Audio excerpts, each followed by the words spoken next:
All right, welcome to another edition of Ticket Tuesday, and joined today from down south, down in Dutchess County, Rick Zolzer, the Zoles, who is the vice president for the Hudson Valley Renegades. And this has got to be a wacky time for you, Rick. It's a wacky time for everybody, but for when you consider the three things that I do to earn my money, one, I have a DJ company, so not a lot going on there. Probably Right. lost about $15,000 in jobs. For the first time since I believe 1991, I'm not on the air doing sports because there's not a lot of sports to talk about. So I got laid off from the radio station, and the Renegades aren't going to have a season, which is my real job because everything that I do requires people.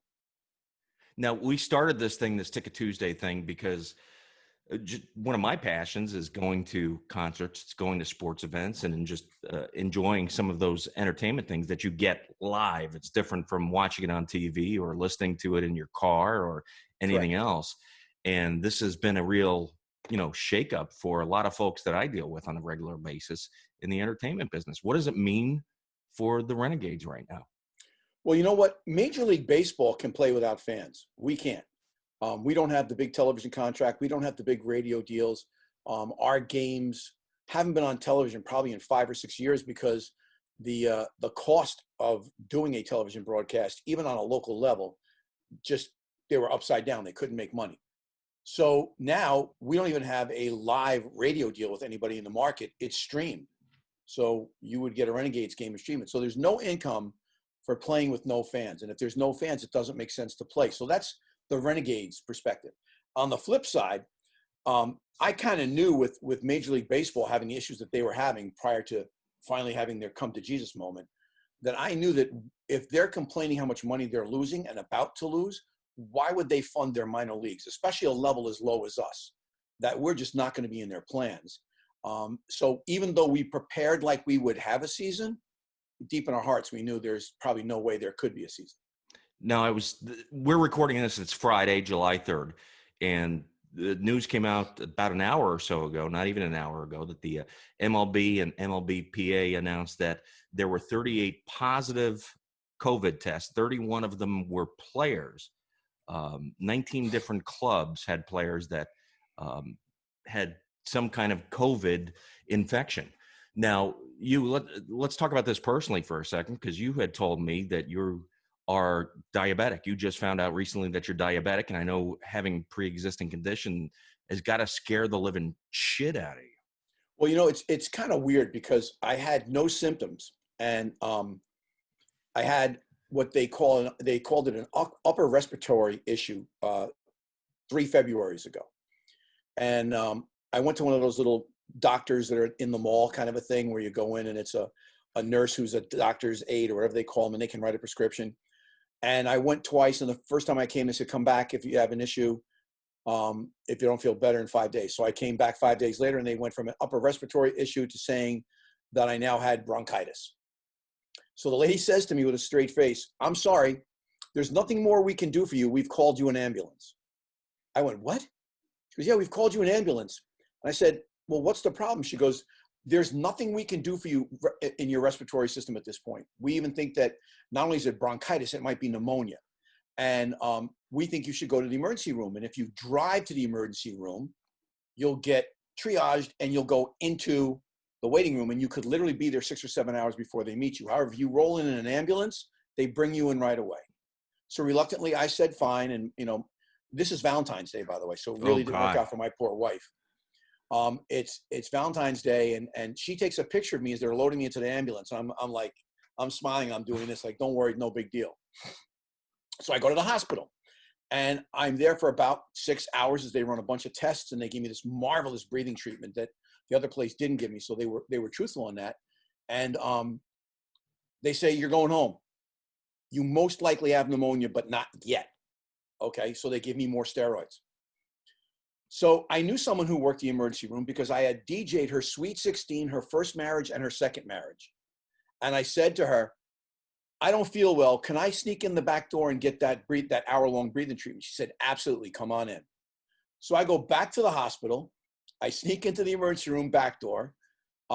She gives me the breathing treatment. While I'm there, a guy that I play in a men's basketball league against, who's the head of the ER, comes in, he goes, "Holy shit, Zolz, you look terrible." I'm like, "Thank you. It's great to see you too." He goes, "Do you mind as long as you're here, I run some tests?" I'm like, "Dude, it's your house. I'm here. I snuck in. So as long as there's no paperwork." He goes, "No, there's no paperwork." So they take a bunch of blood tests, and he comes back about an hour later. He's got a piece of paper in his hand, and he's white. And he says, "Bro, it's the biggest number I've ever seen." And I went, "All right, I love having records. What did I get?" He says, "Your blood sugar is 778. And I went, "What does that mean?" Because I had no idea. He goes, "Are you a diabetic?" I'm like, "No." He goes, "You are now." So what does 778 mean? He goes, "Most people are somewhere between 90 and 110. So I was like, You're off. way past. You're the Babe Ruth of diabetics. Yes. So he goes, "Honestly, if you had waited another week, you could end up dead or in a diabetic coma. So I'm glad that you stumbled in here based on pneumonia." So they put me in a hospital. I'm there for 8 days. I mean, there are people who have heart attacks who go home sooner. I'm there for 8 days, and they give me insulin to drop my blood sugar down. And they got it to about 150 on the 8th day and sent me home. So I go home, I do insulin for 2 days, and my blood sugar is extremely low. So they say, "You know what, let's take you off insulin. Let's put you on metformin," which is the drug of choice for diabetes too. And I'm on that. First, I get 2,000 milligrams. Within 3 months, they say, "All right, we're going to cut it down to 1,000. And then 2 months after that, they said, "You know what, you really don't need it." I just had a massive spike. My numbers went through the roof. And every single day, when I wake up, I'm somewhere between 88 and 110, which is where a normal person is. So theoretically, I'm still a diabetic, and I test my blood sugar. I don't know if you can see this. I got this patch thing on. Oh, yeah. That I put my iPhone on at any given moment. I might as well do it as long as I've letting the cat out of the bag here. And I check my blood sugar at any time, and it tells me 89. Fantastic. So I can monitor. So yeah, and I told the story at a Renegades game in between innings instead of doing one of our crazy in between inning games, because I got a bunch of doctors and nurses to come and test people for free. And I told my story on the field, and people were trying to figure out how I lost 65 pounds. I put about 15 back on, so I'm kind of at my college playing weight at this point. And they tested about 200 people that night, and they found a half a dozen people that had blood sugar of over 400 that didn't know it. Wow. And they had a bunch of other people that were in the high 200s. So they literally caught about 24 people who were diabetic and didn't know it. So me telling my stupid story and having people in the building to do that little finger prick test where you put the drop of blood on the reader, they found like 24 people who had high numbers and were actually type 2 diabetics. You know, it's funny, over the last few years, I've kind of come to this idea that, and embraced this idea of experience sharing. So if you've got an issue, sharing it with other people, and look what happens. You do it at a ball game and you help other folks out. Well, listen, I learned a long time ago, the worst year and a half of my life is when I was Wolf's partner on WPDH. I like him as a human, but he was the worst person to work with. And dude, I'm an old man now at this point. I'm 63. To say that one guy is the worst ever to work with, and he had it in spades. It was the worst year and a half. And he taught me something that I've learned forever. Tell the truth, share, because it just brings you closer to the people that, because, you know, I've done sports in this market every day, except since the pandemic, since 1991. And a couple of times I bubbled up where I was Wolf's partner. Then I did a local ESPN sports talk show for 2 years. So I've always told the truth. Share whatever's going on, and it brings you and your audience closer together. I mean, I hate doing interviews like this with someone who has a better voice than me. Your voice is still butter. Oh, God, please. No, I'm serious. You still have that radio rock and roll DJ voice. It's a lot of Jack Daniels. It's a lot of Marlboro Lights. well, whatever the secret is, it's worked for you. Because you still got it. So, yeah, you're right. Share, and things happen. So with the diabetes, I have a friend of mine, and we've played a bit of golf here since the pandemic, because business has gone right down the crapper here since March for a lot of us. And he plays golf, and he won't be around anybody. He's okay on the golf course, but he goes back in, goes right to his car. He's diabetic, and it scares him. How do you feel about that? Is he type 2 or type 1? That's a great question. I couldn't answer that. You know, again, I'm type 2 that's managed by diet, so I don't take any medicine. I don't have any symptoms. You know, there's no tingling in my hands, my feet, my eyes are fine. I need cheaters now because I'm 63 to read. The nether regions work well still. I don't have Thank to get up God. I don't have to get up 5 times a night and pee. So even when I had the high blood sugar, I never had any of the symptoms. So I don't go. I certainly won't go out in public not be in a mask. I certainly won't go to a bar. But I've been to restaurants, and when I eat, I take the mask off, and as soon as I'm done eating, I put the mask on, and I go about my business. So I mean, listen, if you're going to get it, you're going to get it. And there are people who've, you know, remember in the beginning, you said, oh, once you get it, you won't get it again. And now there are people that have gotten it a second time, maybe not as bad as they got it the first time. So we still don't know so much about the disease that who knows what's right. Remember in the beginning, oh, don't touch your mail, don't touch a package from UPS. And then recently they said, okay, yeah, you could do that. Don't worry about it. We were wiping down packages. It's a bizarre time, and I don't want to be hidden because I don't smoke, I don't drink, I don't do drugs. It's just sports, and that's been my whole life. Now, you posted something a couple of months ago, and I was very appreciative of it. I know the family was very appreciative of about Joe Detz. Now, Joe was my youngest daughter's godfather, and I always forget sometimes. It's easy to forget that it's such a small world, and Joe had such a huge impact out there in Orange County in basketball and in Ulster County. Well, I know him from baseball. I used to play against him in the old Hudson Valley Rookie League, and they were the Newburgh Adams, and I played for the Beacon Bears, and then I ended up being their player manager for years. I played in that league for like 30 years because I'm still playing hardball. I'm 63. I'm playing hardball still. But Joe Detz was the first baseman for them, along with Les McMillan, and I pitched in a game in Beacon because our pitchers were done, and I'm a catcher, and most catchers can throw strikes. And he hit a home run that went about 700 feet. And he laughed at me as he was rounding the bases. And the next time he came up, I hit him right in the ass. And he laughed at first base, and he goes, thank God you don't throw hard enough to hurt me. And then from that moment on, we became friends. And then our friendship exploded. I DJ'd his son's wedding. I then got him an athlete to play basketball when he was coaching at Marlboro. I've always known the guy, and he was a wonderful, wonderful man. Wonderful man. Tremendous man. The only guy I ever met in my life that dipped and didn't have a cup to expectorate after the fact. He was so committed that he would put the dip in his mouth and just swallow. First and of all, I've never seen that. We haven't used the word expectorate yet on the Ticket Tuesday, so that's a first. I want to thank you for that, Rick. Expectorate. Can you tell I did well on my SATs? I aced the English portion, the math, not so much. So I'm going to ask you one more question. I know you got summer camps coming up for ball players. How are you preparing for this? How are they getting ready? What are the best practices that somebody can? You know, it's again, we're following the guidelines that others have set forth. We're going to be doing social distancing. I mean, I'm going to be on the field on AstroTurf when it's 95 degrees outside, which means it'll be about 118 on the turf, and I'm going to wear a mask. Because the idea is that the mask may not protect you, but it protects others from you and I really firmly believe that. And I'm not into politics either, so I don't want to get into all that.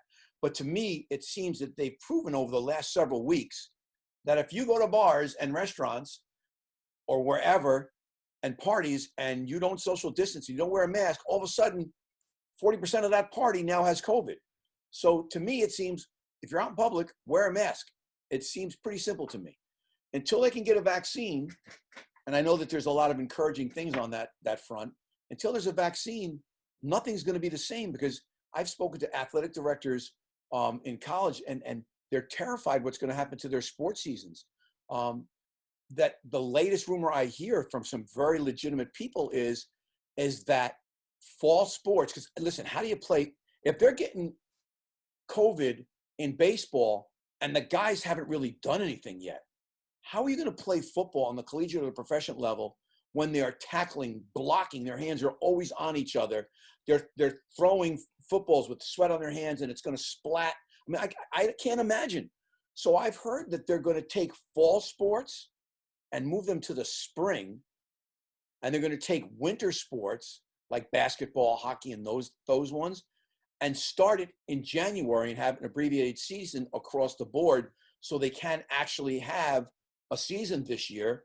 And that way, they're hoping that that vaccine that we're going to have in January is actually going to be there. That's the scary part. You brought up football. Is there's spit, there's sweat. You're in the trenches blood. on the offensive blood. How do you stop that? You can't. You stop can't. that. They're saying, oh, well, they'll have face guards. Nonsense. I played football. You know, have you ever played football? I have played football. So you know what goes on at the bottom of the pile?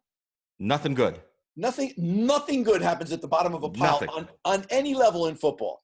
Maybe in the pros, it's not as bad because those guys all respect the fact that you got a job, I've got a job. But dude, at every other level, there's some chicanery going on at the bottom of the pile. So I'm going to ask you one more question, and I'm going to let you go because I know you're getting ready for camp and everything else. So here's my question. With Ticket Tuesday, I asked people to tell me about, a memorable event, a memorable concert, a memorable sports event. Is there a game that you've been to as a baseball fan where you sit there and go, I'll never forget that day? Can I give you two? You can give me two. I'll give you a concert and I can give you a sporting event. Absolutely.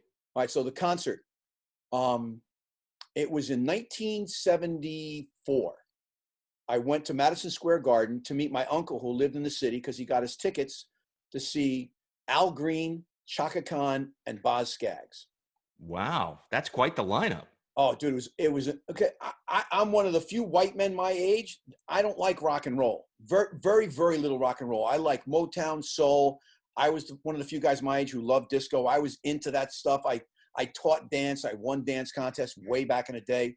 I like Steely Dan. I like the Beatles. I like 38 Special. I like nothing hard, but I like more the poppier kind of rock. So I went to that concert, and Rufus and Chaka Khan opened up. And anybody who knows music knows that she has a marvelous instrument as a voice. That woman can flat out sing. Incredible. And it was even better when she was younger. So they come out with Once You Get Started. That was their big hit at that time frame. And that's how they open the show. And she comes out from off stage and she's wearing a version of the Raquel Welch fur bikini top from some movie she did with dinosaurs. And it was her salute to, well, Chaka Khan was a little bigger than Raquel Welch in that area. And she came bouncing out and the thing just went flying. And I'm in the second row, and me and my uncle were the only two white guys in the first 5 or 6 rows. And she looks directly at me. She goes, oh, the little blue-eyed soul brother just got a little extra for his ticket. Because I looked like the guy from Little Rascals. So that's my concert. And I've gone to see Earth, Wind & Fire, the Commodores, 38 Special, Steely Dan, Stevie Wonder. I've seen all the greats of the people that I like. And that's the one where I kind of became a part of the show. And in sports, there is a million of them. Because remember, I worked for the NBA, and I sat at center court and did the NBA Finals. And I got to introduce the biggest stars of that era live on NBC because they had the contract in those days. But my sports memory is not that. It's the 1980 Winter Olympics because I went to Plattsburgh. And I went there to play those sports. And they said, well, if you come here, we'll get you a job at the Olympics. And I went, okay, let's go there. Dude, I had a job as the college workforce supervisor for the main press center, and that was Lake Placid High School. And the speed skate oval was right in front of it. And because I was a supervisor, and by the way, there it is. There's my pass, which is always in my desk at a moment. Look at me looking like Freddie Prinze and Freddie Chico and the Man. I've got one word for you, Rick. Guilty. So I got to see USA play Russia on that Friday night at 3 p.m. when it was tape delayed back to this country. I was there when they beat Norway at 10 a.m. on Sunday because they never figured that an American team would get to it. So they scheduled it at 10 a.m. because who cares? Right. Well, I'm at all those games because I'm a supervisor, and I just walked under the tunnel from the high school to the main arena, came up. I knew all the security guards because all the security guards were other students from Plattsburgh. And I would walk down and I would sit in the aisle behind the USA bench for all of those games. And I'd never seen a hockey game live until they tied Sweden 2-2. And that's my sports thing, being a part of that. I was there for every game I saw. Look, dude, I'm getting chills just talking about it. How can you not? That was an amazing, amazing game, and it's one that if you saw it live, you can't forget it. And that little tiny arena where they squeezed theoretically 9,500 people in there, but there must have been 12,000 people in there, and it was a flat ceiling, so the noise was absolutely unbelievable, and you could see how it rattled the Russians when they weren't supposed. Remember, the Russians beat USA 10-4 the week before in a scrimmage at Madison Square Garden, so the Russians were laughing at the USA. We're just going to toy with the USA, and all of a sudden, USA had all those games where they finally brought into Herb Brooks' system, and they became a machine. They were a skating, shooting, precision team, and the Russians weren't expecting that. And they got tight, and the crowd got louder. And then Eruzione hits that shot, and the building blows up. And that last 10 minutes, honestly, dude, was the last 10 minutes of my life when they were up by 1 goal, and the Russians were just flooding their offensive zone. They were flying like crazy. And it was so tense in that building. And it was, dude, it was February. So it was freezing in Lake Placid. I left that arena, I was drenched in sweat. And then you go out onto the streets and people are celebrating in that little town because they closed the town to traffic. You had to park your car outside of town and take a bus in because they couldn't take it. It was, so those are my concert. It was Chaka Khan and being lucky enough to see her breasts and the Miracle on Ice in 1980. Well, Zolz, thanks for hanging out for a little bit. I know you're busy and getting ready for camp. I appreciate you taking a little time for Ticket Tuesday and just sharing some of your experience down there with the Renegades. I hope it was entertaining for you and your viewers. I'm entertained. If anybody else is entertained, that's on them. All right, brother. Thanks, pal. I appreciate it. Part of it.